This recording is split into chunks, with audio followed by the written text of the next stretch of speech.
Welcome to our channel. If you want to turn on Data Saver mode on USPS tracking to reduce data usage while checking your package status, follow these step-by-step instructions.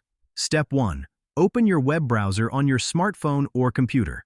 Step 2. Note that the USPS website does not have a built-in Data Saver mode, but you can use browser settings to reduce data consumption. Step 3. On Google Chrome, tap the three-dot menu icon and select Settings. Step 4. Scroll down and tap on Light Mode or Data Saver. Step 5. Toggle on Light Mode to compress web pages and reduce data usage when accessing USPS tracking. Step 6. On Firefox, download the uBlock Origin extension to block ads and reduce data usage. Step 7. On Safari for iPhone, go to Settings, tap Safari, and enable Low Data Mode under the Privacy and Security section. Step 8. Visit the USPS tracking website at usps.com/track and enter your tracking number.